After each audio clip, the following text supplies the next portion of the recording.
Good morning, everybody. You are listening to The Voice. Come on, dig me now. One and only, Steve Harvey. Got a radio show. Yeah, man. Got one. Hey, I think of my life in terms of blessings. I take mostly a positive approach and a positive spin to my life. I hardly ever dwell on I can't say that I don't think about the what's wrong in it because I have to address problems as they arise, but I try not to let them consume me. I let the consumption part be about the blessings, the positive things that has occurred in my life, the good things that God has done for me, the power that he's displayed in my life, the protection he's given me over the years, to being tucked under his wings. I focus on the things that he promises me.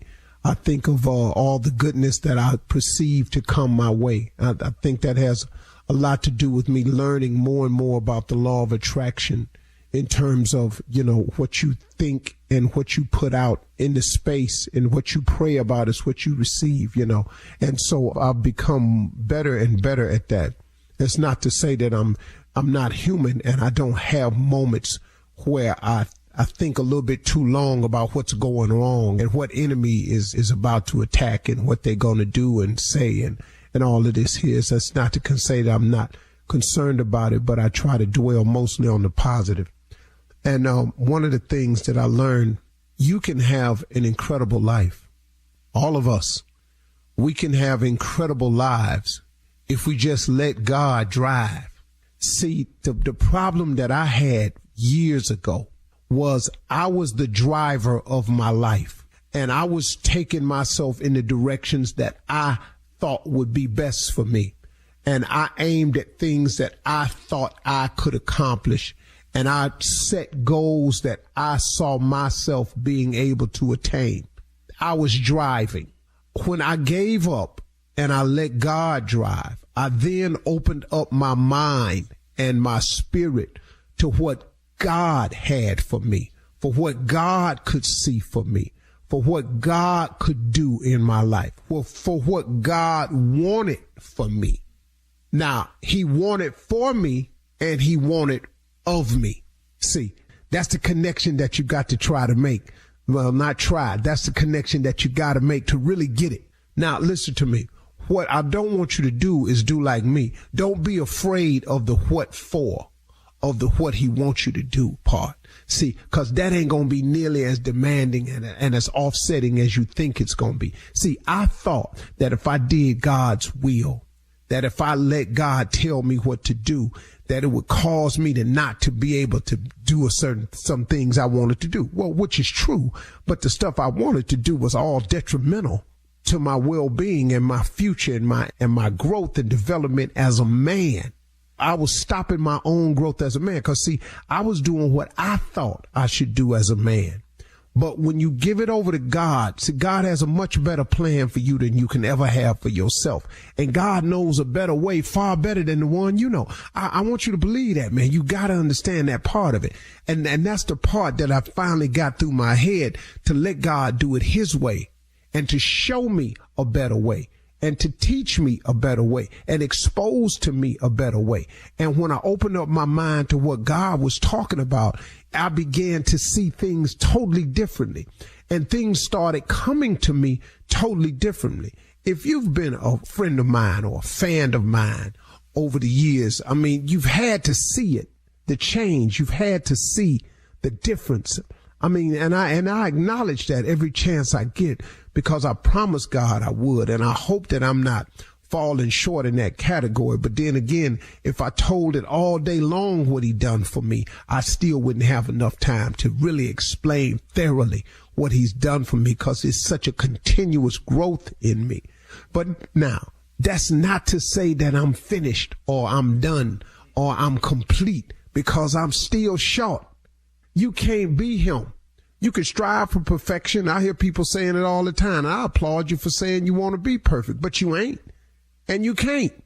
So you quit saying it. You quit saying it to me. Quit saying it to other people. I'm seeking a life of perfection, but it's something that you cannot have because he said you can't do it. But that's what he there for. He there for the moments when you stumble and you fall. And you gonna stumble and fall. So you got to get that part right, man. The stumbling and falling part is coming. But see, you get God in your life and it helps you so that you don't stumble, fall, wallow, roll over, lay there, languish. That's what God is for. So when you stumble and fall, you get back up because you're going to make mistakes. You're going to get it wrong. You're going to come under attack. You're going to be lied about. You are going to be falsely accused. That's going to happen to you the moment you make a decision to do better. The moment you try to be more. The devil got to send his attackers, man, and he controls certain people. He just got people that's on his side 24/7. You know them too. You've all met one or two of them in your life. They just busy with the business of nothingness. They just busy about the destruction of others. You say, I know them. You know them. They coming. But here's what you got to hold fast to. They can't take away nothing from you that God gave you. They didn't make you. See, people who claim to have made you, if they so in the make you business, why don't they make theyself? Or if they ain't with you no more and they so busy in them I made you business, why don't they make somebody else? Since you want to get credit for making somebody, make yourself. If you're responsible for someone else's success, then you should easily be able to take claim and be responsible for your own success. See, be careful of that. And don't change your course because somebody's attacking you with that. I just hope, man, that I'm giving it to God the way I said I would give it to him. That I would unload every chance I got that I was supposed to without being, oh, here he come again. I try not to be that. But, man, I don't know what else to be for the first 12 minutes of my show. What else you want me to say? I got 4 hours. I can't give God 12 minutes, man. I mean, for real, Steve? Come on, man. I mean, let's look at this right here. If you giving honor to God just 12 minutes out the day, dog, he gave you 24 hours of luxury and life and breath and hope and promise. You ain't got 12 minutes to give him out the day? That don't make no sense. What an exchange. What a wonderful life God has given me in exchange for so small of effort that I put forth. Don't let the effort you got to put forth to God seem so daunting that you don't attempt to do it. Cause man, it seems like a lot. It ain't nothing compared to what he be giving us for real. So if you want a real life, you want a real shot at what you can be, what you can have, what you can own, what you can become, who you really are, go to God. Let him fix you, man. That's all. You're listening to the Steve Harvey Morning Show. I'm Carol Fisher, and I'm hosting a podcast called The Girlfriends. It's Las Vegas, it's the 1990s, and it is time to find a husband. There were 4 Jewish doctors who were felt to be eligible bachelors. One of them was Bob Berenbaum. On paper, he was perfect. But in reality, this guy's a wacko. He choked her to the point she went unconscious. I would call him and I would say, I know you killed my sister. You can listen to The Girlfriends on the iHeartRadio app, Apple Podcasts, or wherever you get your podcasts. Ladies and gentlemen, players, everybody, let me have your attention. Today is not going to be another one of them days. Today is a new day. New day. New day. New day. What day is it? A new day. A new day. It's going to be a new day. Is that a song? It's Wait, something that says a song. Wait. Oh, yeah, Yeah, that's that. yeah, Shirley Murdoch. Yeah. A new day brings reality and That's why I said, well, why is it aggravating? Yeah, I said, is that a song? But it's going to be that. And tell me, I heard you say nude day. Well, you know, I heard put a little naked in your day, son. Tommy, it's early too for all of cold that. to be naked, okay? And it's early. too cold. We just got here.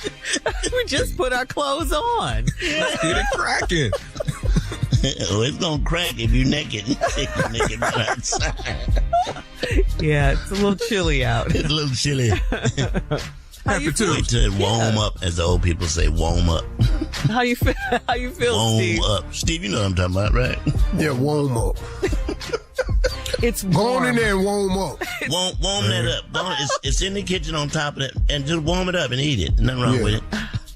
Whoa. Old people had a house hot no matter what time of the year. I can't say a word. I'm not going to. Hey, man, let me tell you something, man. A couple of years ago, we did, I took my family out on Thanksgiving and we delivered meals, Meals on Wheels, and we delivered all day, to families in need. We went into this old lady's house. Come on. Hey, man, it was so hot in there. It's on hell. And as soon as I walked in, Lord Jesus. What? Not you. What is you doing down here, baby? What? Did the TV people know you down here? She went to her window and looked out the corner. Ain't no police with you? I said, no, ma'am. Oh, Lord, you want me to call my nephews? I said, for what? So they can watch over you. I said, ma'am, I'm from here. I heard you was, but you don't, what time is it? I said, it's 12:30. Oh, you got a little time. Want you to be gone. You gonna stay till it's dark? I said, not here. I got to do a lot of other houses. Oh, I thought you were gonna stay a while. I said, no, just drop this off. I got some more houses to take care of. I said all that to say it was the hottest house I've ever been in my entire life. And that conversation we had was taking too damn long. I have reached that age. I'm at that point in my life. That hot stage, Jay? Yeah, man, it's got to be hot. Really? Yeah. My room is, my kids won't even come see me. It's too hot over there, Dad. Oh, that's the reason you made it, huh? Your evil ass. All right, coming up next, more of the Steve Harvey Morning Show right after this. You're listening to the Steve Harvey Morning Show. Hey, listen up. This your man, Steve Harvey, right here. I got some big news for y'all. You all already know how my new Elevate You Vitality Daily Greens are changing lives. Well, guess what? You can now get my greens at Walmart. And if you want to do more for your health than just drink your greens, I got you. We got all of that nutrition packed into 3 different gummies. One for digestive health, there's one for your immunity, and there's one for your metabolism. Head over to your nearest Walmart now to get yourself some Elevate You. You better go get you some. Right now, the nephew is here to run that prank back. What you got for us, Neff? Repo Man. We got to get that car. Let's go. Hello? I'm trying to reach a please. This him. How are you? My name is Robert. I'm with the collection agency. You do own a Sierra GMC truck, am I correct? Yep. Okay, we don't show that we've had any payments within the last, I guess, about 3, close to 4 months now. And we want to try and stop having to come in and repossess it. Maybe we give you a chance to bring your payment in, but we haven't had a payment from you in about 4 months, sir. No, I just want to pay my truck note. I had changed financial. I'm with the other bank. I don't remember them no more. Yeah, I've been paying all the time. They direct deposit from my account. I ain't worried about that. Well, I'm with they've turned you over to us. I'm with collection agency, and we haven't gotten anything from. I don't show any paperwork here on the computer at all that we've had any payments made within the last 4 months. So that's why they. No, I've been paying it. I don't know how they turned it over to y'all without my permission. They can't never turn my titles and my truck over to y'all and pay y'all. I don't even know y'all. Well, I understand that, sir. What happens is if you haven't paid it in a certain amount of time, it actually comes over to the collection agency, and that's what they've done. They've actually sent it over to us. And they've given us pretty much all the information on you. I guess it's a goldish type of color Sierra 2003 GMC truck, from my understanding. Am I correct? Yeah, that's my truck. Okay. Now, what I'm going to need from you today, Jeremy, is for you to come in and make a payment to us this evening for 4 months. So we can so we don't have to come in and repossess your truck. And I don't want to have to do that, but if I have to send a wrecker out there to you, I have your address on file as well. I don't want to have to send anybody out to pick it up. Hold on, partner. Slow down. Y'all not coming to get my truck, and I'm not paying y'all for no 4 months. I've been paying my truck no on time every month. That's a done deal. Sir, I don't want to get in a back and forth with you, but I'm telling you exactly how it's going to go. Now, I'll come out there and repossess it myself, but I'm telling you. Look, partner. slow down. Look, that's not even where we gotta go with that. You don't need to be screaming and fussing and chaotic and come get it yourself and all that stuff. You ain't in my truck. That's gonna be that. Wait, hang on, let's back up because I'm a man just like you, man. What do you mean it's gonna be that? What are you saying? What are you saying to me, son? I'm telling you, look, son, look. I'm telling you that I paid my truck note, and that's a final. I don't know who you is. Well, I've already stated to you before, I'm with an agency, and let's get one thing straight. You don't tell me, I tell you. Now, hey, dude, calm down. We're on the phone. It don't make no sense talking, over the phone and whatnot. You can come get the truck. My truck right here at work. I'm right here. You can come try to get my truck. You can come over here. Sure, I'm already aware of where you work and the whole 9 yards. Now, I'm trying to be as cordial with you as I can. Now, you can. You're not being cordial. You're talking about coming get my truck when I tell you I be paying my so, you should have dropped down and be like, all right, I'm going to check with somebody else and make sure I'm right. And then call me back. I'm telling you, you haven't paid anything. That's what I'm telling you. I've got it listed on the computer. You've been turned over an agency, and you haven't done it. You haven't done a thing. Well, you stupid. You wasting your breath screaming and hollering over the phone like that, because that ain't gonna do me or you no good. But you ain't getting no money from me, then you ain't coming my truck. Well, matter of fact, you could come in my truck.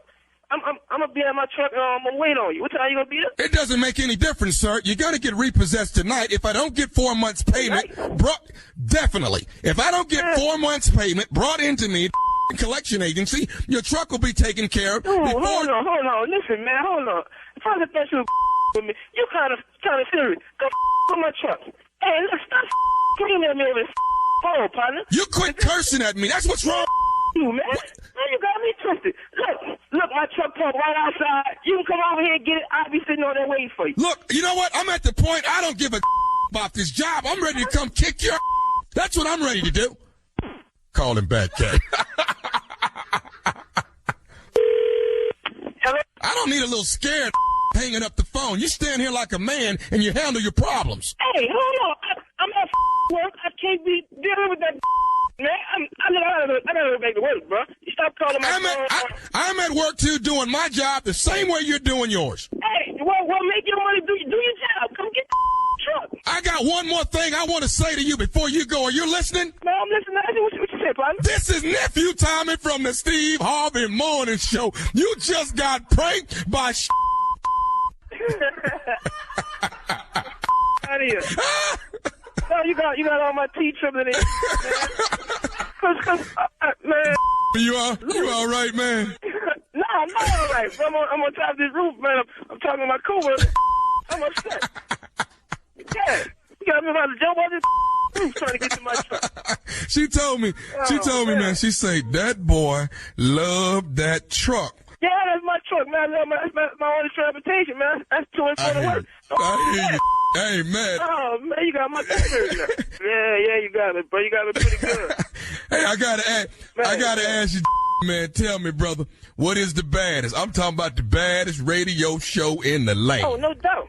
Steve Harvey Morning Show. There you have it, ladies and gentlemen. The Repo Man. Play too much? Yeah. Just Somebody say that. Gotta do it. Somebody got to do it. You've been repoed before. Oh, yeah. I don't know anyone who hasn't been, actually. Okay. Oh. Well, I thought you got ready to say you don't know nobody who. Monica ain't never had a car repo. Mississippi Monica ain't never had no. Hell no. Tommy ain't never I had. never had a car repo. Tommy ain't never had a repo. Carl ain't never had no car repo. I never had no repo. No, I ain't had no repo. I thought you guys said you did before. When I was little, my daddy had a repo, and he told me he got stolen. My mom said, "Who told you that?" Hey man, they had a deal in Cleveland when I was about 24. You remember when mopeds was hot? They had a special deal. You can come down and get one, and they pay on it for 3 months. They had to come get that. You got a moped repo? That's like having a bike repo. Well, let me put it to you this way. They tried to come get that. You think I can hide a car good. You know what I can do with a moped? You got skills. No, I hid the moped in my backyard for 3 weeks. How? They didn't see it in the backyard? I raked leaves one time and hid it. One time I put in that big ass garbage can and put the top on it. They didn't think to look in there. You're listening to the Steve Harvey Morning Show. It is time to get some great advice from the CLO. That stands for Chief Love Officer. We call him the CLO, Steve Harvey. Shateria in Memphis writes, I have been dating a younger man for 4 months, and he's been using my car to go to work because I work from home now. I had a doctor's appointment yesterday, so I told him to call his mama for a ride. His mama called me and said I'm only 4 years younger than her, so I'm his mama now, and I need to take care of his needs. Would I be out of line to curse her out? What? Well, first of all, let's talk about a couple of things that I noticed. Shateria, this man you dating got to be young because your name is Shateria. And I don't know nobody named Shateria that was born in the 70s. So I'm assuming that you are a young mother yourself. Now, you done went in here and robbed this cradle and you're dating this little damn baby that just now got off his bicycle, so he ain't even got a car. Now, you letting him use your car and you told him you got to go to the doctor because you got some medical complications. He can't do that, and then you told him to use his mama's car. Would I be wrong for cussing her out or kicking her tail? What are you doing? This is your fault. The fact that his mama can call you, the fact that you had him call his mama, says you're in the wrong relationship. Shateria, that rhymes with cafeteria. And that's where we have the problem at right there. Your name, your age, and this damn baby you done picked up and moved around in here to your house that don't have a car. Bad selection. It ain't his mama. It's the boy you selected to be your man. Yeah. There's your problem. Next question. All right, moving on to Tay in Ohio. Tay says, I'm a 22-year-old student and I'm dating a black guy that is giving me grief because he's very friendly. He feels like he has to show the black girls on campus a lot of attention or they'll hate him for dating outside of his race. One of the girls can't stand me and she's always talking slick to me. Should I pull her aside to see what the problem is, or do I keep ignoring her like he said to? Well, let me say something to you now. When you pull her to the side, I just want you to understand that ain't the end of it. Right. Culturally, once you pull them to the side and start addressing it, you finna get way more than you bargained for. Right. Now, the dude has told you to ignore it. You could ignore it, but I understand the position he's in. He gives them extra attention so they don't hate him. Look, are you enjoying this relationship? Sounds lady? Like she is. Mm-hmm. It don't sound like she is to me. You don't. It's too much with this. Yeah. You don't like the pressure. You don't like what come with it. And he's not coping with it real good either because he's feeling some kind of way. He's weird about it. But now let me explain something to you. Don't pull that black girl to the side. That's your point. Don't do that. Don't do that, sister. Baby girl, listen to me. Listen to Uncle Steve. Don't pull that black girl to the side because it ain't going to go nothing like you think. You're not going to believe her damn reaction. First of all, if you literally tap her on the elbow and say, come over here for a minute, let me talk to you. Don't do that. First, it's going to be a pause and hesitation, the disbelief that you addressing her. But of all the black women you done picked out, her is the one you going to check her. I can't even tell you how this finna go. Now, I don't know if you're a cheerleader. I don't know if he an athlete. I don't know if you on the debate team. I don't know what you on. But do not grab Shateria Jr. and pull her to the side. Don't do that. Not gonna go like you think. This is not him. Yeah, do not do that. It's not going to go there. Thank you, CLO. Monique in Tylertown says, my husband and I had a card party over the weekend and his best buddy got drunk and slept on our floor all night. He also urinated on himself and he had on dark jeans, so my carpet is ruined in that spot. My husband didn't want to make a big deal out of it and embarrass him, so we have to pay to have our carpet replaced. Shouldn't he make his buddy pay for this? You just so drunk, you done fell asleep on the floor and peed on yourself. I mean, he could go to him and say, hey, man, look, here's a problem. You was at the house, you got drunk. I know you couldn't help it, but you laid on the floor and you peed on yourself. Now, my wife got to replace the carpet, man. Can you give us a little something on it? You know, he should offer at that point. Well, he not. Yeah, because he gonna swear him down. He gonna swear him down. He ain't peed on himself. Well, who you know finna volunteer that? Man, that wasn't me, dog. I ain't peed on no floor. Yeah. No, that was some beer. Oh, you think I peed on myself? Yeah. No, that's beer. I laid in the beer. I saw the beer. I might knock the cup over. Now, I give you a couple $100. He not going to admit to it. He a grown man. Hell no. Hell no. Hell no. It ain't no way. And he ain't laying there in it. You can't prove he peed on. No. Hold up, man. Whoa. Hold up, bro. So you going to come to me with that? Yeah. We got pictures. Hold up. Dog, did you see me pee? Yeah. We got pictures on my phone. Yeah. Now what? Hold up, dog. On who phone? Mine. Hold up, dog. So your girl taking pictures of me peeing? He gonna try to turn it around. Oh, it's gonna get turned. Yeah. You gotta find somebody else. Well, he knew he wasn't at home when he woke up. I mean, he could mention it to him, but it's the dude gonna deny it. And stop having card parties. And stop letting people sleep on your floor overnight. Stop doing that. All right, moving on to... Get an Uber and send his ass home, pee on his own floor. Ooh, the smell in that house. All right, moving on to Stephanie in L.A. Stephanie says, I'm in my mid-40s and I can't function without having sex at least 4 times a week. I work long days, so it's hard for me to meet good men, and I end up tensed up all night and can't fall asleep. My neighbor has always been an option, but I don't want to be intimate with someone in my building. What's the worst that could happen? Should I go ahead and invite him over? I don't. What do you think, CLO? I don't care what you do. I really don't. This ain't a love question. This is a lust question. You're thirsty. You in your 40s, you got to have sex 4 times a week. Yeah, you know, what? Gots to. You in your 40s and you have to have sex 4 times a week. Okay, well, go ahead and have it. No, if you have to, go ahead. What you want me to tell you? Now, your neighbor, you don't want to sleep with him because he's your neighbor. Who been doing the 4 times a week for you up to now? Well, that part. See, what I think is you got to have sex 4 times a week. Your problem is you can't find nobody want to have sex with you 4 times a week. That's your real problem. That's what she said. Yeah. All right, coming up next, more of the Steve Harvey Morning Show right after this. You're listening to the Steve Harvey Morning Show. I'm Carol Fisher, and I'm hosting a podcast called The Girlfriends.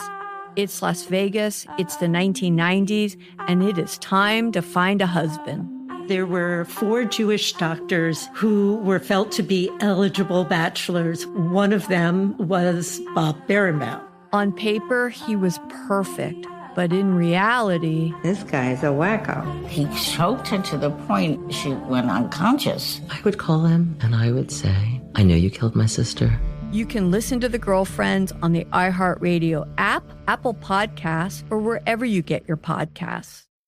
It's Tanya Sam, host of the Money Moves podcast powered by Greenwood, financial literacy podcast where we get straight to the steps to financial stability, wealth, and abundance. And we are back for season 2 with guests like Will Packer, Rich Fresh, Annie Gonzalez, and so many more entrepreneurs and experts sharing how they are making their money move. You know, if I look back, I mean, to be in that role at 25, was I talented? Was I skilled? Was I capable? Absolutely. Did I have all the tools? Absolutely not. Tune in for new episodes Monday, Wednesday, and Friday to start getting your money moving. Before I could ever walk into a room and say, give me, tens of millions of dollars to produce a girls trip, I needed to show that I could take a much smaller amount of money and be successful with that. I could raise a little bit of money and produce a little movie and then turn that little movie into a success. Listen to season 2 of Money Moves powered by Greenwood on the iHeartRadio app, Apple Podcasts, or wherever you get your podcasts. All right, Steve, Jay and Junior are here with some pointers for people. Okay. Oh, okay. So no matter what you're into, whether it's drinking alcohol or smoking legally now, this is how you know when you've had enough and it's time to what? Put it down. Yeah. It's time to put it down. All right, Jay, go ahead. When you got your light on your phone and you're looking for your phone, it's time to put it down. Yeah. That's absolutely true. It's in your hand. Yeah, and all mine is real. I don't care if he is listening this morning, but this is when he gonna stop. Look here. If you steady drinking OE, but every time you hear a police siren, you grab me, put the OE down. You don't need to drink this no more. I'm tired of tearing my clothes up every time police go by. I'm not finna sit here and do this with your Uncle Jay. He know who he is. No, every time I call, going, no, put it down. Okay, all right. It's 3:00 in the morning. You throwing out a turkey to make Thanksgiving dinner, and it ain't even Thanksgiving. It's time to put it down. It is time. What? It's just Tuesday? Throwing out a turkey to make Tuesday. Yeah. It's just Tuesday. Here go another one. If you say what, in the conversation more than 5 times, what? It's time to put it down. Yeah. What? Yeah, you're right. What about whoa. What? What? I got one. Here we go. I'm good. Here you go. How about this, Steve? If you like what you smoking on both ends,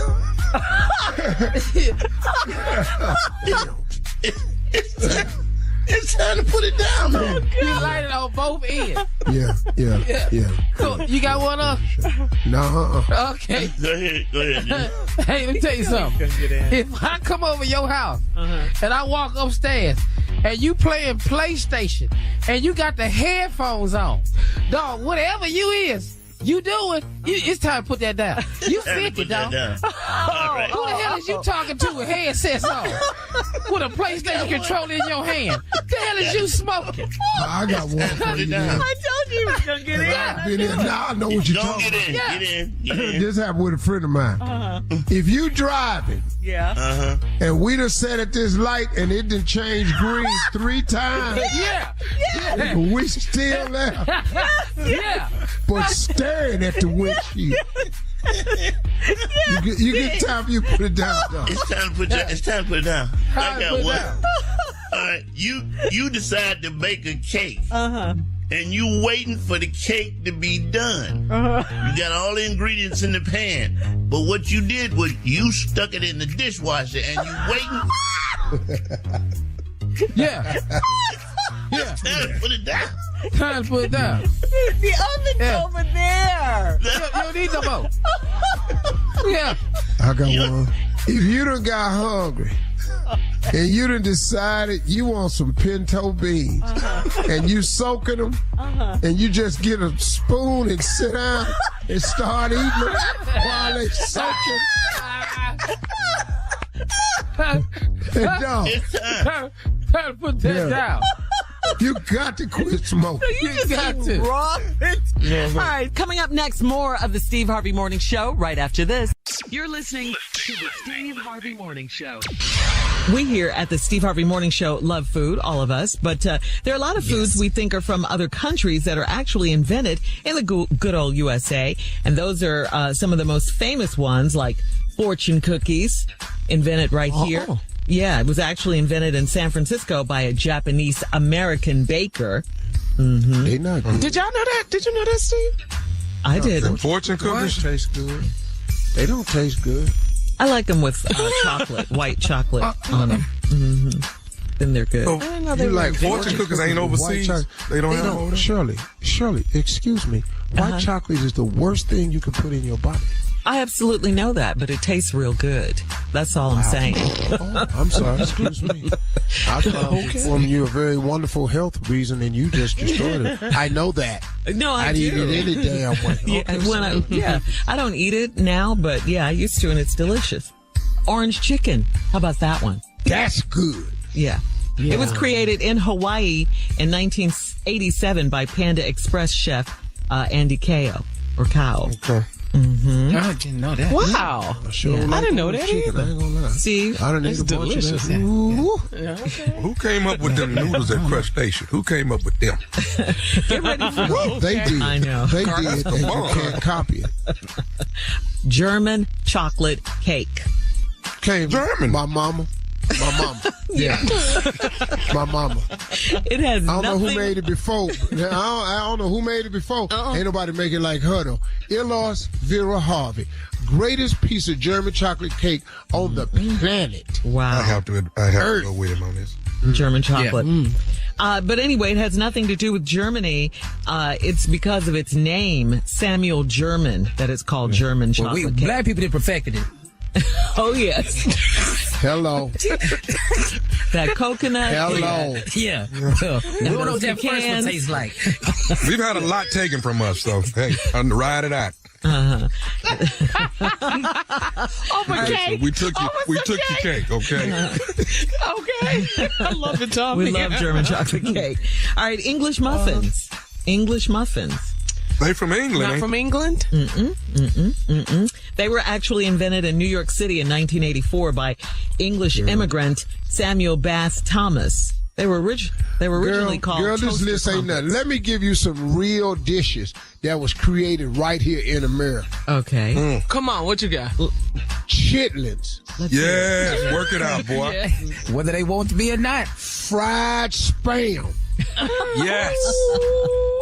Hot dogs in pork and beans. Yeah, it's an American dish. All right, there you have it. You're listening to the Steve Harvey Morning Show. All right, sometimes we all find ourselves in a conversation, okay? Be it political, scientific, educational, financial, even hip-hop, pop culture-based conversations where we just have no clue. I mean, clueless to what the person is talking Come about, on. okay? So guys. That's what Shirley do with sports. Come on. Busted.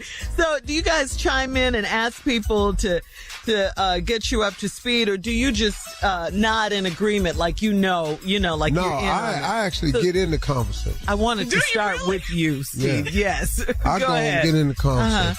Like, bring up a subject where you know I ain't got nothing I don't know nothing about it. Engineering, making a bridge. Oh, man, you In the know, city. when me and my father, man, used to work construction. I used to work on bridge. We used to repair the cracks in the bridge. So I knew all about the structural design of a bridge, what called the fracture spaces in it. And I just did it like that. Yeah. Did you or your father go to engineering school? I mean, take engineering? No, I never did. Did he have They just building bridges. a construction company or? Oh, no. No, we work for this company, Frank Buddy Contract. Yeah. Have you ever driven over a bridge? Oh, hell yeah, I've been on a lot of bridges. That's how we knew how they cracked, Structural engineering position is what we would take hold was the uprooted problem that diverted the situation into a crack in the first uprooted place. Well, he sound good. I can't know what he's talking about. Yeah. There's like a board game like this. Go ahead, Carl.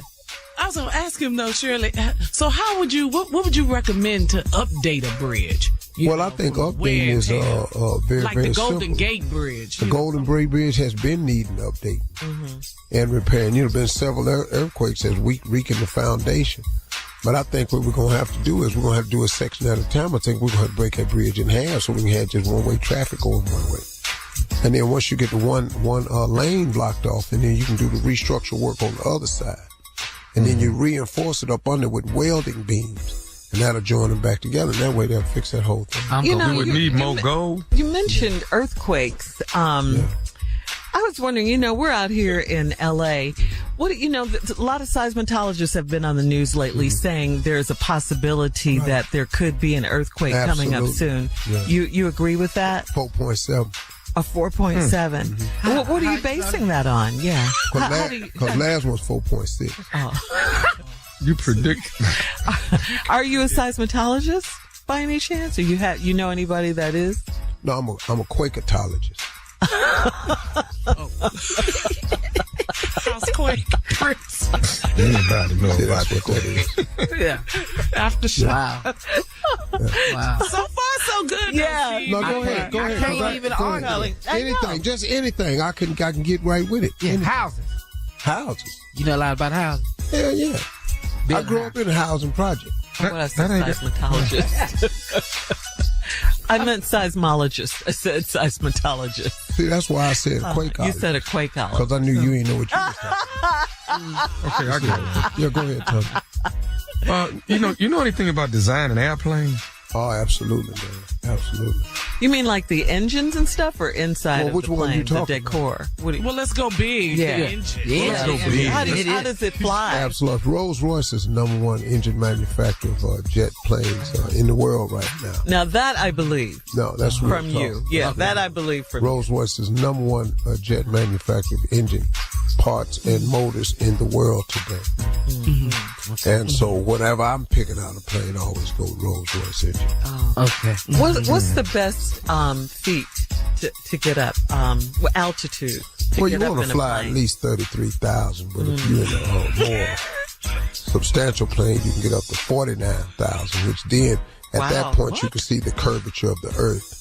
Yeah. I cannot argue this. I guess so. You up there in heaven almost. Yeah, if you're 49,000 feet in a G5, you can see the curvature of the Earth ahead. Wow. The planet. So you can see that the world is round. Wow. Man. So, no, and that's a fact, too. It really is. I can't argue with you because I have no idea. I know about the 33,000 altitude. All right, Steve, thank you. Up next, it is the nephew switching gears with a prank phone call for today right after this. You're listening to the Steve Harvey Morning Show. Coming up at the top of the hour, right about 4 minutes after, it is my strawberry letter for today's subject. He wants me, but not the children. Right now, it is the nephew's turn with today's prank phone call. What you got, King of Pranks? I got a prank for y'all, but I want to ask y'all something. Y'all tell me if I'm in the wrong, okay? All right. So my wife is a little upset, all right? A little upset. And I didn't think nothing of it. Yeah, I'm gonna tell you. Y'all just let me know if I'm in the wrong, okay? Yeah, you are. We go out. We go out to dinner. We go out to dinner, and we bump into some people that I know, and so I'm playing now. But I introduced her as my ex-girlfriend. Now, ain't she really my ex-girlfriend? You know what I'm saying? Yeah, that's right. Ain't she really you my wife now, but you my ex-girlfriend. I said, yeah, that's my ex-girlfriend. That's right. Yeah, this is my ex-girlfriend, Jackie, right here. She looked at me like, what did you just... I said, you are my ex-girlfriend, ain't you? What are you upset about? Yeah. So am I wrong? Yes. Yes. Yes. Man, I think... And I knew you were before you even asked the question. Tommy, I think that was brilliant, dog. I think that was hot. That's stupid, Bree. That's really, you man, gotta it's kind ask. of sexy. It's kind of sexy, though, really, you know. Yeah. I wasn't so damn touchy about everything. That was stupid. Yes. Yes, it was stupid. Well, you want to go back to being the girlfriend? Exactly. Yeah. How is that an option? What? There you go. You are my ex-girlfriend. Y'all don't see this? No. He done gave you a promotion. You don't see that? Stop trying to flip it. Man. I'm glad she was mad at you. Stay mad. Come on now. All right, here it is. Come on, Cat Dog. Let's go. The name of this is Quarterback Sneak. Quarterback Sneak. Let's go, Cat Dog. Hello? May I speak to Candace? This is she. Hey, Candace, this is Tony. Are you Isaiah's mama? Excuse me? Are you Isaiah's mama? Yeah, I am. Why? Who are you? My name is Tony. I'm DeAndre's daddy. DeAndre, they played on this past season. They played on the football team. They played on the Seahawks together. Okay, but why are you calling me? Okay, I'm calling you for a particular reason. Let me tell you what's going on. This whole past football season, your son Isaiah, he was a starting quarterback, right? Yeah, he's a starting quarterback. He works real hard. That's his position. Okay, let me go and say this. I already know that my son DeAndre is way better than your son Isaiah. I already know that. All right, now I ain't get to. Excuse you? No, ain't no excuse me. I'm not going to excuse myself about this. I've been waiting to get you on the phone so I can tell you exactly what's going on. Let me tell you something. When the season come back around, when they get ready to play again, I'm telling you right now, my son DeAndre going to be starting. Please know that. Trust me, I swear to you, I know what you did for your son. Excuse me, sir. Excuse me. You who the do you think you are? Calling me, telling me that your son is going to take my son's position on the team? How do you even have my number? I got your number from a reliable source. One of the parents gave me your number. But what kind of mental problems you got calling my house, telling me about how your son is like not barely even on the team. He's not even starting. Okay, no, my son ain't starting, okay? But he gonna be starting next year, okay? But I know what you did for your son to be starting. Trust me, I know what you did, Candace. I didn't do anything. My son earned his position.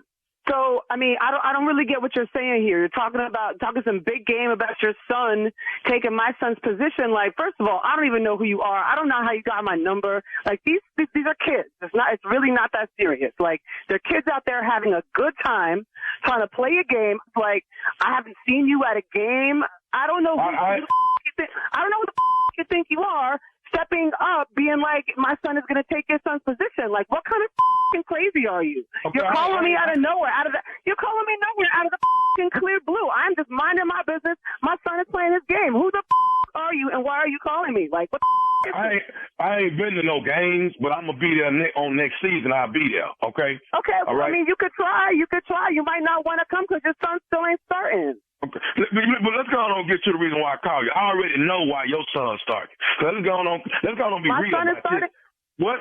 What? No, my son is starting because he earned his position. He's the best on the team. He can throw. Like, your son don't got no kind of arm. You saying that, Candace, but are you sure your son ain't starting because maybe you slept with Coach Brian? What? Wait, excuse you? Like, did you sleep with Coach Brian so your son could get that position? Did you do that? Your mama slept with Coach Brian with her dry. That's why your son ain't playing. Who the do you think you are accusing me of sleeping with a coach? Hey, I'm just letting you know. I know what you did for your. You don't know. You don't know. You don't know. Okay, so you saying you ain't slept with Coach Brian? That's what you're saying. So Isaiah starting because they just picked him to start. You are crazy. First of all, you're gonna have to talk to my husband because these accusations are ridiculous and out of control. Like, I don't know who the you think you are calling in the house accusing me of sleeping with the coach. My son earned his position on the team. He's like, what the? Who the do you think you are? You are straight bugging. Who is your husband? Who is that? My husband is Curtis, who you don't know because you ain't never showed up for your own damn son. Okay, Curtis. Your husband named Curtis. Okay. So I tell you what, I need to talk to Curtis. That's what I need to do. Oh, you're gonna more than talk to Curtis. You're gonna catch some hands from Curtis with that mouth. Okay, all good. So let me ask you this: you talking about Curtis that drive trucks? That Curtis? I'm talking about Curtis, my husband, in my house. You don't know who we are because you ain't never showed up. You ain't nobody. Your kid is nobody. This whole phone call is bull. And you need to crawl back into whatever the hole you came out of because I am not here for this. Curtis is a truck driver, right? Yeah, you lucky he ain't run your over yet. Oh, okay. You talking about Curtis? Now, can I tell you something else that I done found out about Curtis? Can I tell you that? I kind of don't want to hear anything that comes out of your mouth at this point. Okay. This is the last thing I'm going to say out of my mouth. Can I just tell you what I know about Curtis? You better make it quick. I'm going to make it quick. Curtis got me to prank phone call you. This is nephew Tommy, Candace, from the Steve Harvey Morning Show. You just got pranked by your husband, Curtis. Are you kidding me? We're on the radio right now? No, you're not on right now, but you're going to be on in the morning, though. Oh, my goodness. Like, my heart is racing right now. I got to jump through the phone and tear up your throat. Are you kidding me? My husband put you up to this? Your husband got me to call you, baby. He said, your son is amazing quarterback. I said, cool, we're going to do this. Yo, you don't understand. My chest feels like a vice right now. I want to kick you in the throw. Oh, my God. All right, Candace, you got to tell me one thing. What's the baddest, and I mean the baddest, radio show in the land? Steve Harvey in the morning. Oh, my God, I'm sweating, yo. Sweat it out, baby. Sweat it out. This is what we do. Break it down. You break it down, Coach. That's why your boy Steve? starts. What? Your mama. Slept with the coach. Dog, you insulted that sister. She was done. Yeah. What? Because you say anything. Dog, you say any of this to Curtis. Get ready. Greenville, South Carolina at the convention center. The nephew is coming to town. Did you hear what I said? Greenville, South Carolina, Saturday, August the 19th. The nephew will be in the building. That's Nephew Tommy and friends, and you don't want to miss it. We are on a roll, baby, and laying in the cut at the Howard Theater, Washington, D.C. 2 nights, baby. 2 nights, 4 shows, August 25th and the 26th. Nephew Tommy and friends live once again, August 25th and the 26th at the Washington Theater in Washington, D.C. 2 shows a night, 4 shows in total. Tickets on sale right now. It's time next for the Strawberry Letter subject. He wants me, but not the children. We'll do the letter right after this. You're listening to the Steve Harvey Morning Show. I'm Carol Fisher, and I'm hosting a podcast called The Girlfriends. It's Las Vegas, it's the 1990s, and it is time to find a husband. There were 4 Jewish doctors who were felt to be eligible bachelors. One of them was Bob Berenbaum. On paper, he was perfect, but in reality, This guy's a wacko. He choked her to the point she went unconscious. I would call him and I would say, I know you killed my sister. you can listen to The Girlfriends on the iHeartRadio app, Apple Podcasts, or wherever you get your podcasts.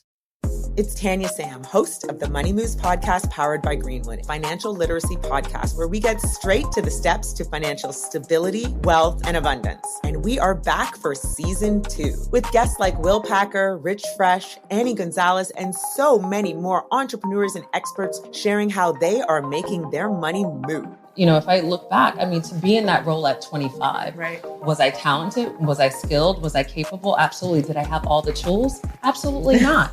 Tune in for new episodes Monday, Wednesday, and Friday to start getting your money moving. Before I could ever walk into a room and say, give me, tens of millions of dollars to produce a girls trip, I needed to show that I could take a much smaller amount of money and be successful with that. I could raise a little bit of money and produce a little movie and then turn that little movie into a success. Listen to season 2 of Money Moves powered by Greenwood on the iHeartRadio app, Apple Podcasts, or wherever you get your podcasts. Right now, it is time for today's Strawberry Letter. If you need some advice on relationships, on work, on sex, on dating, on parenting, and more, please submit your Strawberry Letter to SteveHarveyFM.com and click Submit Strawberry Letter. Right, Steve? Tell them. I think that's absolutely correct. And you really don't have many options because Miss Abby has passed. Oh, you mean like Dear Abby? Yeah. That used to have the column in the She newspapers? Dear Abby? Wow. Wow. She passed. So it's just a... That's back when we used to get the paper. Yeah. All right. Well, we could be reading your letter live on the air like we're going to read this one today. Come on, nephew. Buckle up. Hold on tight. We got it for you. Here it is, the Strawberry Letter. Subject, he wants me, but not the children. Dear Steve and Shirley, I am a 49-year-old female married to a 49-year-old man. We have 5 children and 5 grandchildren. Here is the problem.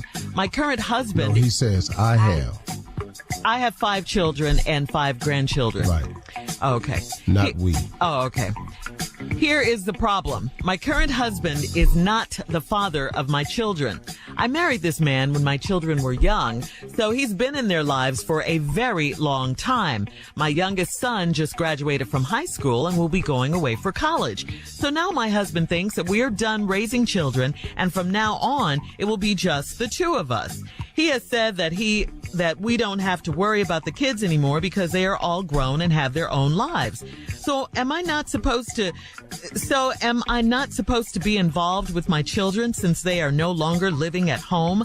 My children range from ages 32 to 18 years old, and all 5 of them live in different states. I want to see them and my grandkids as often as I can. In fact, I'd like to move closer to them. My husband does not want anything to do with them, period. He doesn't want to visit them and he doesn't want them to visit us. He said that they don't need to come for the holiday. What the hell? He really thinks that because they are adults, I am supposed to forget that they exist. I understand that these are our golden years and we should be enjoying quality time together and traveling the world. But our travels should also include trips to see my children. If he's really serious, I may have to spend my golden years alone. Steve and Shirley, can you please help me? Well, your letter started off nicely, so I'll put it like this. Your husband, I'm sure, feels like he's done his job and it's over. These were not his kids. He raised them anyway. He's been in their lives since they were really young, so he's done. And not being their biological dad, like I said, the ties are cut. He has no connection really to them, it seems. He cut them off, and his concentration is now on you and you guys' future together. He wants to live. He wants to live his life, you know, and do all of those things.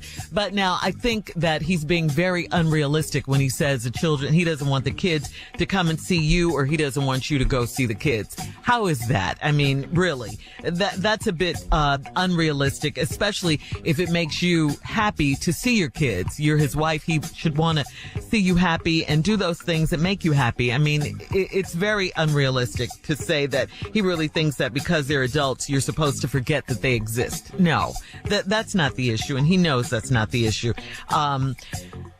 They are grown and they are living their own lives. That part is definitely true, but you guys got to come to some kind of compromise in terms of when you see the kids and when you go see the kids. Even if you just go by yourself, you have to see your kids. These are your kids, Steve. You're a parent. Now, he wants me, but not the children. Okay, that I can relate to. I don't want mine either, dog. God, dog. And on any day between the 7 of them, you can come get 4. Just like that. But we are parents. You're 49. The man's 49. You got 5 children and 5 grandkids. He's not the father of the kids. Your youngest son just graduated high school, going away to college. So now your husband thinks that we done raising children, and from now on it'll just be the 2 of us. He has says that we don't have to worry about the kids no more because they all grown and have their own lives. Okay, are you kidding me? You really think that's how it goes? Do you know that you are a parent for life? You may not be a husband or a wife for life, but once you become a parent, you're a parent for life. Now, there are some good ones out there and there are some bad ones out there. I got it. You, sir, are about to turn into a bad one because you don't get it. You are in your golden years. You said that later in the letter. Your kids are from 32 to 18. All of them live in different states. And you want to see your kids and your grandkids. Matter of fact, you want to move closer to them. Your husband don't want nothing to do with them, period. He doesn't want to visit them, and he doesn't want them to visit us. He says they don't need to come for the holiday. What the hell? That's so crazy. Well, baby, that's what the lady type. Don't need to come for the holidays. What the hell? What the hell is right? Come on, man. Are you for real, bruh? You gonna just act like you never met these people? He gotta come home. He's not ready to live on his own. And I got that the kids range from 32 to 18. Man, do you know how much advice they need? How much help they need? Financial support they need? Come on, man. That ain't how this work, man. You crazy.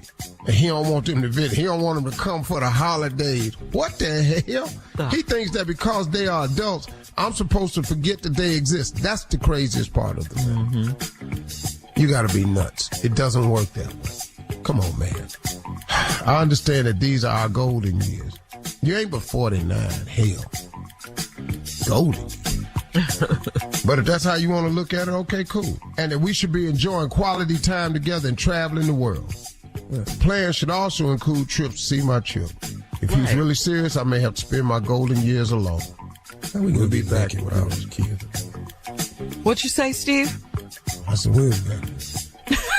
All right. We will be back at 23 after with part 2 of Steve's response to he wants me, but not the children. Right after this. You're listening to the Steve Harvey Morning Show. All right, Steve, here we are, part 2 of today's Strawberry Letter. The subject, he wants me, but not the children. Wow. Well, the youngest one that graduated, the boy, is 5 kids, none of them his. Now he going, wow, they graduated, they gone, we through with them. They out.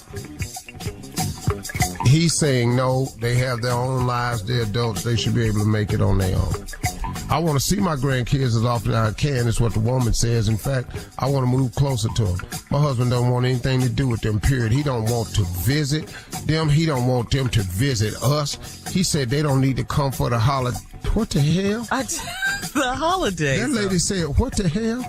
Yeah, she did. We don't come for the holidays. What is Christmas about? Exactly. He really thinks that because they're adults, I'm supposed to forget they exist. I understand that these are golden years and we should be enjoying quality time together and traveling the world. But I travel plans and record trips to see my children. If he's really serious, I may have to spend my golden years alone. Steve and Shirley, can you please help me? He wants to check out. Mm-hmm. In essence, he wants to check out. He wants to say that I've done my duty. I raised these kids to the best of my ability. I've contributed, and now they gone. That's it. I'm chilling. I wish that was the case. But, honey, why don't you want to see the kids? I mean, did something happen? We'd already seen the kids. Well, yeah, you've seen them since they were young. I mean, and they live their own lives now. I saw all I needed to see when they was here. I'm tired.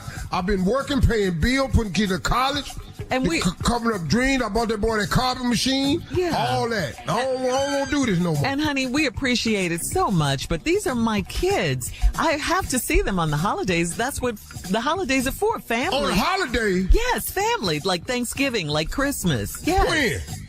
Like Thanksgiving, like Christmas. We ain't going down there. I've already made arrangements for them to come here. They finna come where? Here to the house. I'm getting the big Christmas tree and everything. They're gonna. We just got rid of the damn boy. And what the hell you inviting them back for? They gonna think we want him. Well, he has to have somewhere to go when he's out of school for Christmas break. School on where he ain't down there one of them international school. But I want him to come home. I miss them. I carried them for 9 months. This is my blood. See, you raising these kids to be nothing but chumps. That was wrong right here. He's a great kid. He's in college now. He a great kid. Well, let him fend for himself.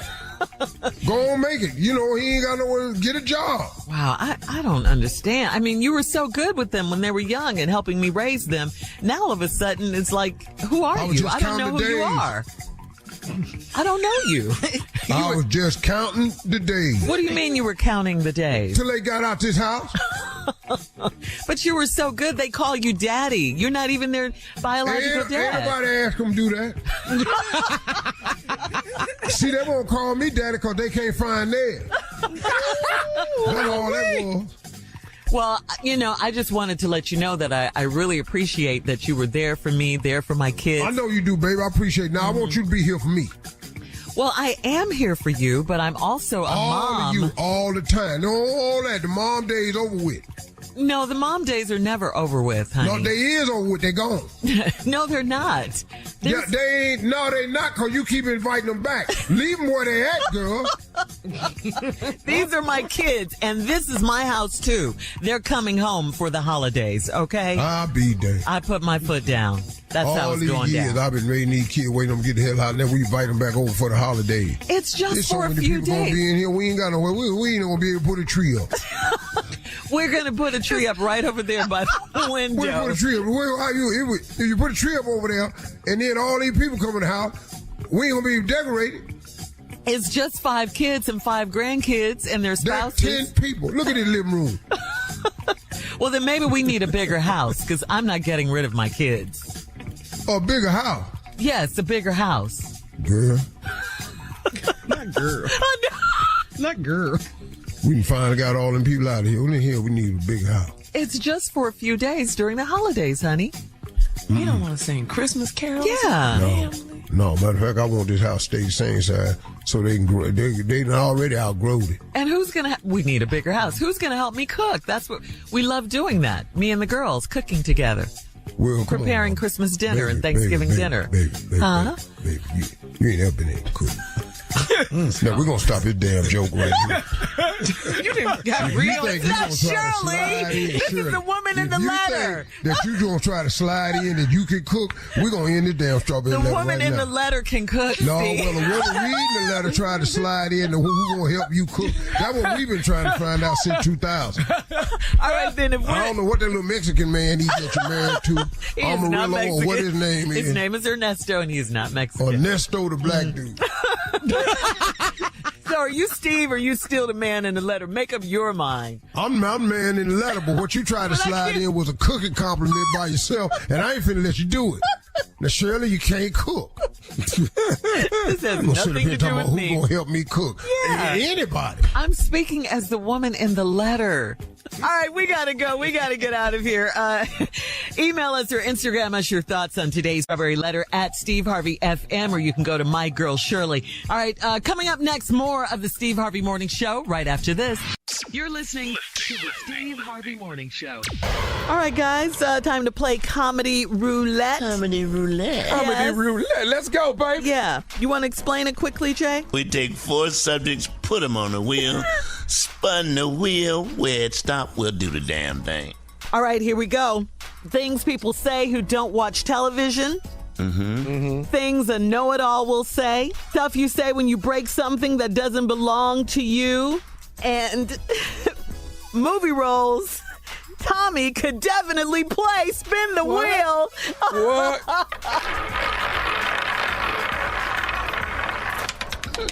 Well, we know where the hell it's going to stop. So we know where it's going to stop. Oh, Brett. You ain't even have to spin it. This happened by mistake. I promise you. Movie roles, Tommy definitely could play. Let's go. Oh, my God. Here we go, Jay. Oh, man. Team Tommy, come on. He could play the Hulk. When he was a boy. No, the Hulk, all grown up. I'm Team Tommy all the way. The Hulk. Jesus, movie roles nephew Tommy could play. Yeah. Thing 1 or Thing 2 in a Dr. Seuss movie. Ooh. I could play Steve Harvey. That's what the hell I can play. I'll tell you what you could play better, though. What? The Gary Coleman story. What you talking about? The story of the Jolly Green Giant.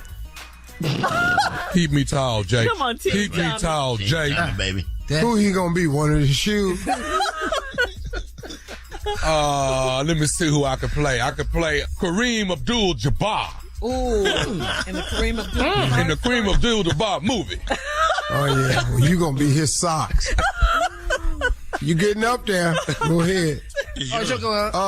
Emmanuel Lewis, The Beginning. Not Webster.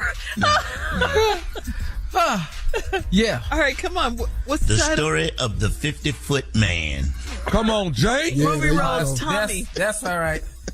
Remember Chucky, the movie Chucky? Yeah. Yeah. The doll. Tommy gonna play the biopic documentary of Chucky. He gonna bust out of a box and everything. You killing, Junior.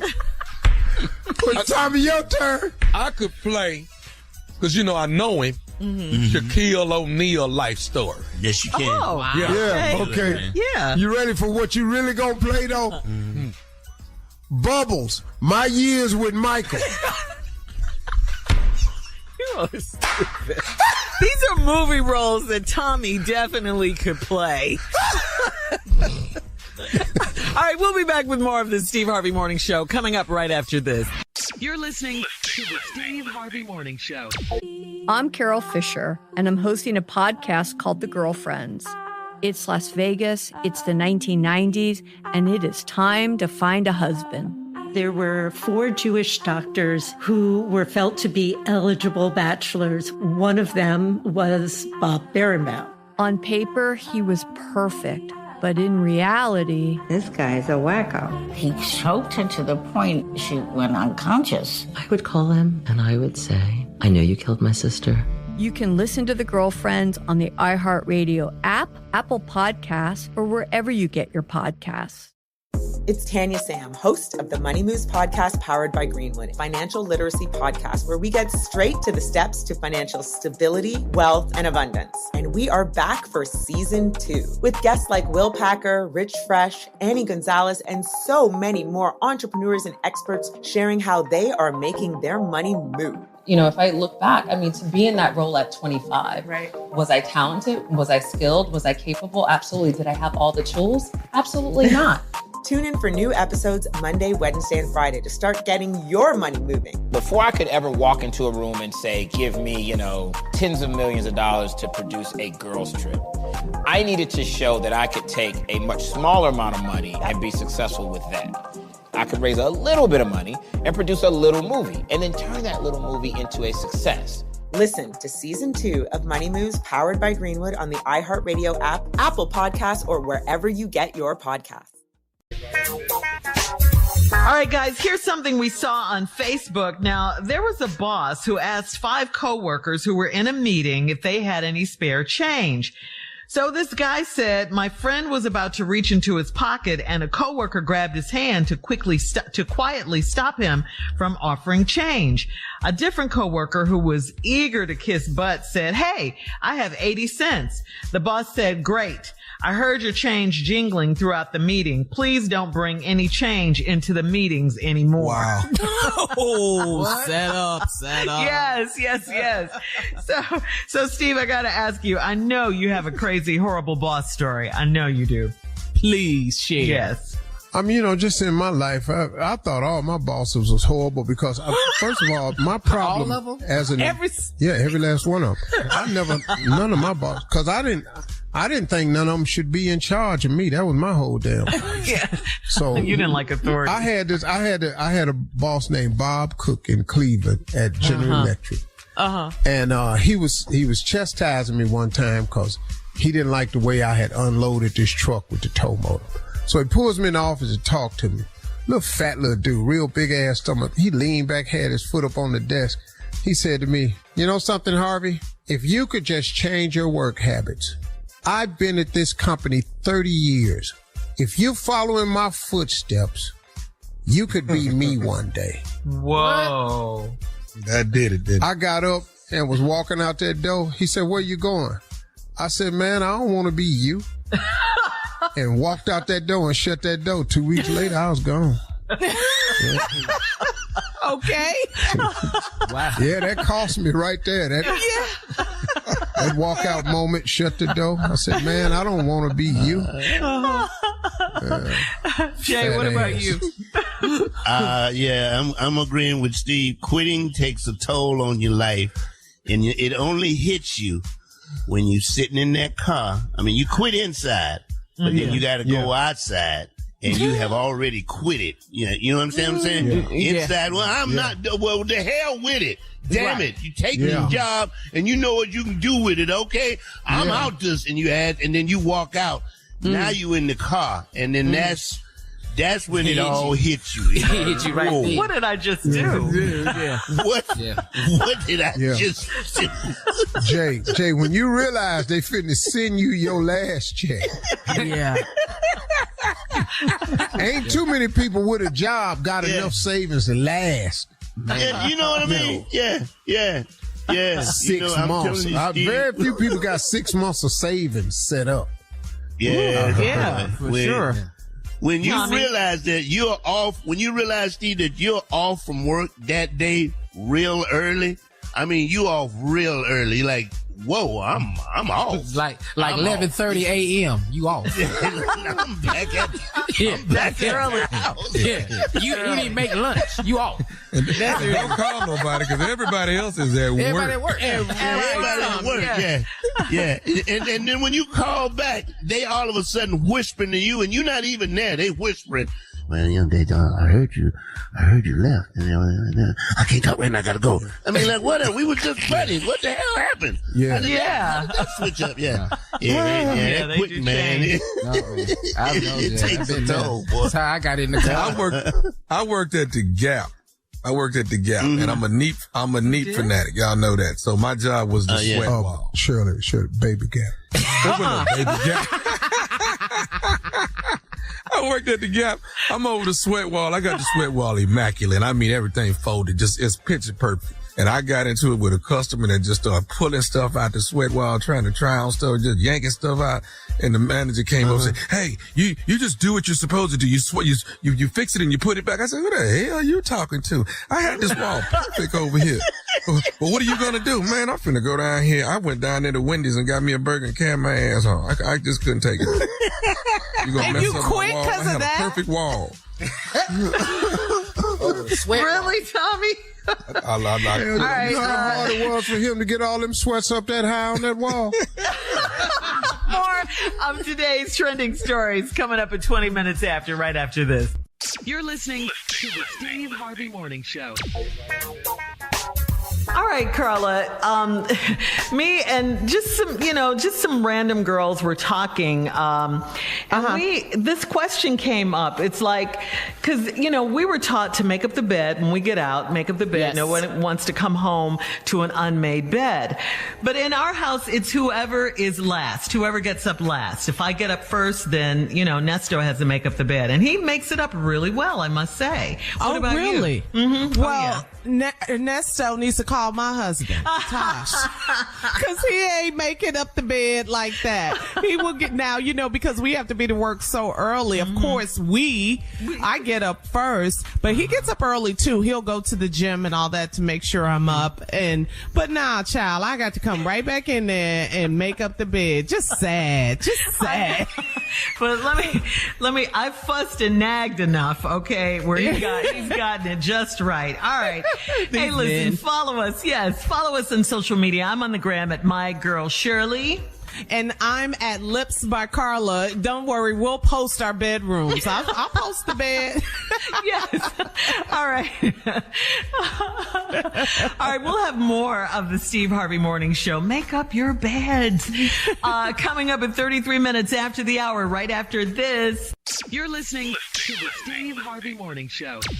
We here at the Steve Harvey Morning Show love food, all of us, but there are a lot of foods we think are from other countries that are actually invented in the good old USA. And those are some of the most famous ones, like fortune cookies, invented right here. Yeah, it was actually invented in San Francisco by a Japanese-American baker. Mm-hmm. They not good. Did y'all know that? Did you know that, Steve? I did. Fortune cookies taste good. They don't taste good. I like them with chocolate, white chocolate on them. Mm-hmm. Then they're good. I didn't know they like fortune cookies ain't overseas. They don't have them. Shirley, excuse me. White chocolate is the worst thing you can put in your body. I absolutely know that, but it tastes real good. That's all I'm saying. I'm sorry. Excuse me. I thought I was informing you a very wonderful health reason, and you just destroyed it. I know that. No, I I'd do. eat it any damn way.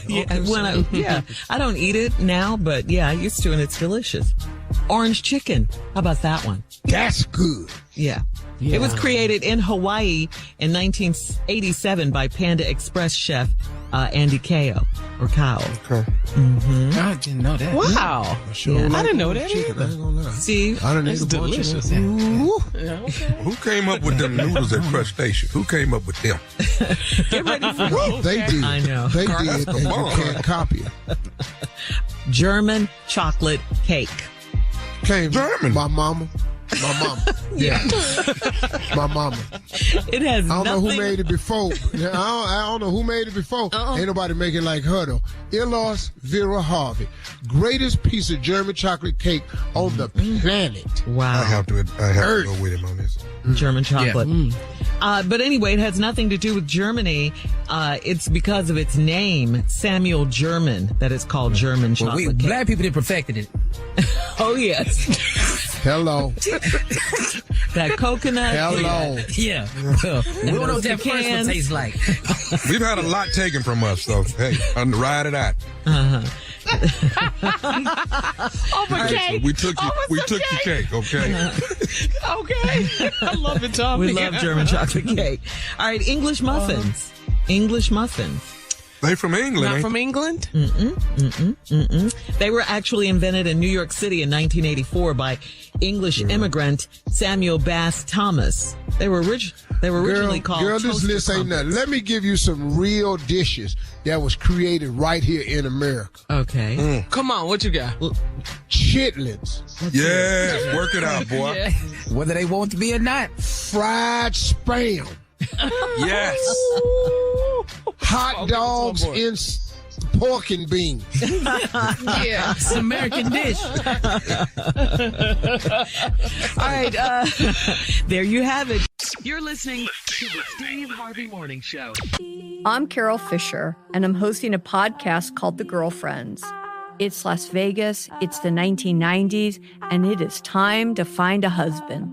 There were 4 Jewish doctors who were felt to be eligible bachelors. One of them was Bob Berenbaum. On paper, he was perfect, but in reality, This guy's a wacko. He choked her to the point she went unconscious. I would call him and I would say, I know you killed my sister.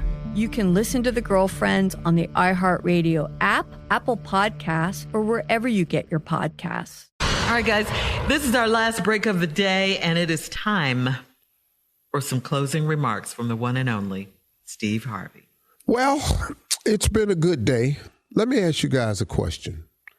Just off the top of your head, what do you all, and anybody can answer this question, what do you think is probably the number one cause that gets in the way of people moving forward?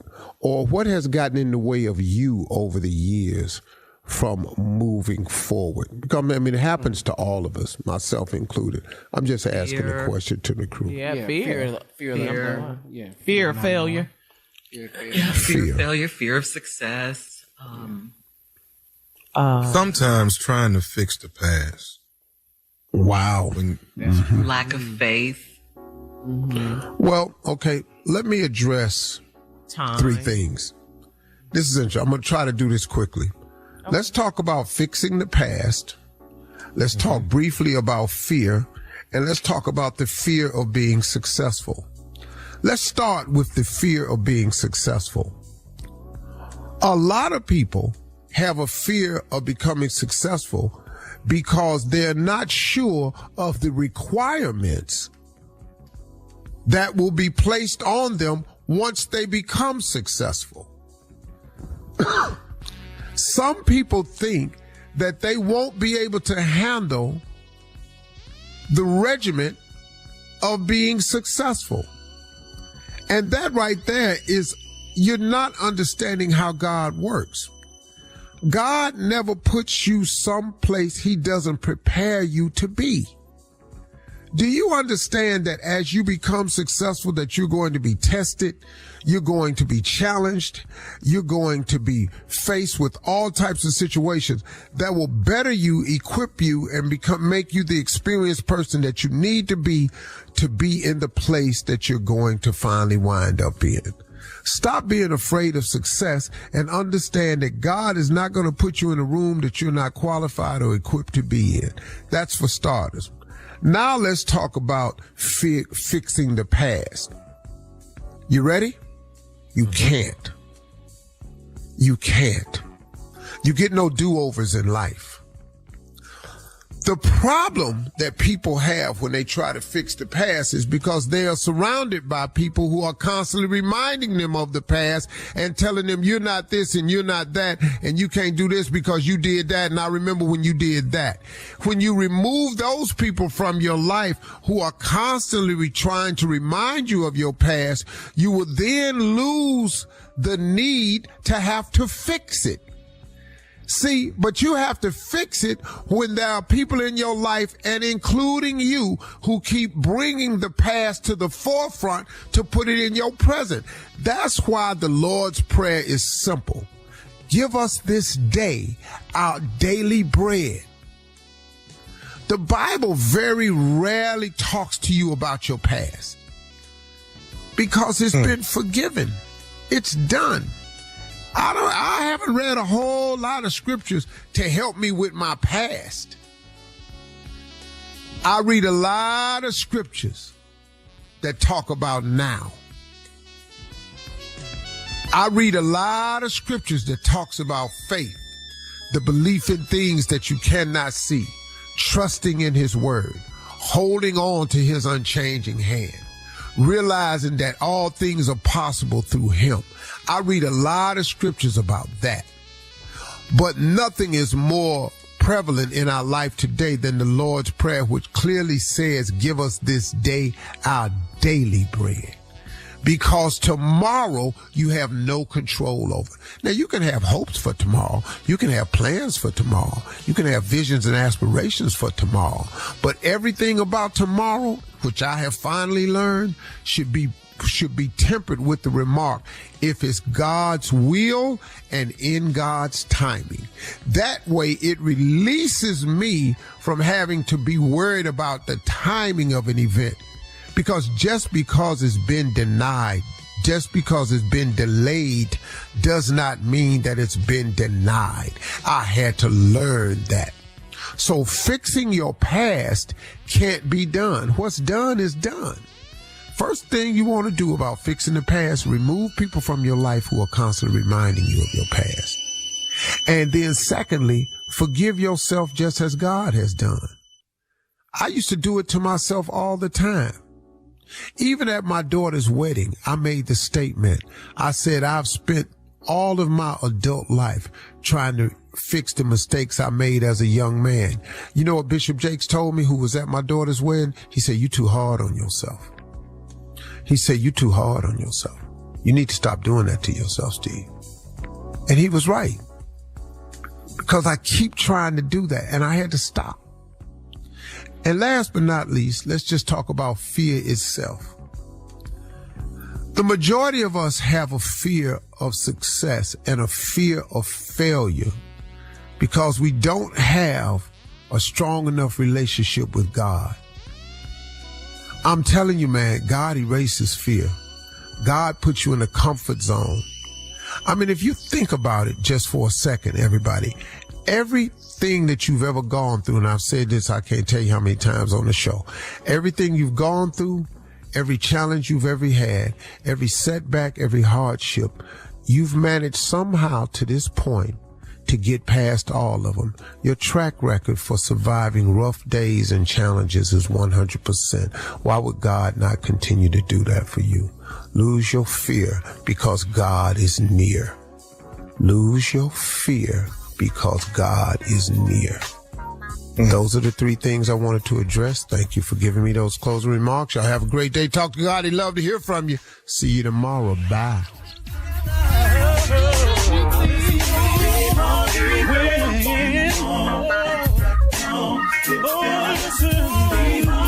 For all Steve Harvey contests, no purchase necessary, void where prohibited. Participants must be legal U.S. residents at least 18 years old unless otherwise stated. For complete contest rules, visit SteveHarveyFM.com. You're listening to the Steve Harvey Morning Show. I'm Carol Fisher, and I'm hosting a podcast called The Girlfriends. Back in the 1990s in Las Vegas, a few of us dated the most eligible bachelor in town, Bob. He spoke several languages. He did medical missionary work, and he was Jewish. He was perfect on paper.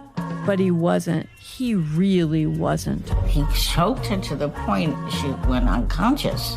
Bob could lie about anything. It only takes the one time and somebody ends up dead. Unfortunately for Bob, us girlfriends know how to fight back. I wanted him to pay for his crime. He needed to be put to justice. I'll be honest with you, if I saw him right now, I'd spit on him. I would call him and I would say, I know you killed my sister. I will always hound you and haunt you. You can listen to The Girlfriends on the iHeartRadio app, Apple Podcasts, or wherever you get your podcasts. This is a prepaid debit call from Keith, an inmate at the Ohio State Penitentiary. Keith Lamar, convicted and sentenced to death for killing 5 men during one of the deadliest prison riots in U.S. history. He said he didn't do it, and oh my God, I don't think he did do it. Keith's life is not disposable just because you needed somebody to blame. These people talking about tying me to a gurney and pumping poison in my veins. I have to expose these people. Listen to The Real Killer on the iHeartRadio app, Apple Podcasts, or wherever you get your podcasts. It's Tanya Sam, host of the Money Moves podcast powered by Greenwood, financial literacy podcast where we get straight to the steps to financial stability, wealth, and abundance. And we are back for season 2 with guests like Will Packer, Rich Fresh, and so many more entrepreneurs and experts sharing how they are making their money move. Tune in for new episodes Monday, Wednesday, and Friday to start getting your money moving. Listen to season 2 of Money Moves powered by Greenwood on the iHeartRadio app, Apple Podcasts, or wherever you get your podcasts. This is the story of a man who's fascinated me. His name was Sweet Daddy Grace, and that's a name you don't forget. He was a visionary who built a fortune as a black man during Jim Crow, during the Depression. But today, not many people know about him. Erased, sort of wiped out, and I wonder if this was done intentionally. Listen to Sweet Daddy Grace on the iHeartRadio app, Apple Podcasts, or wherever you get your podcasts.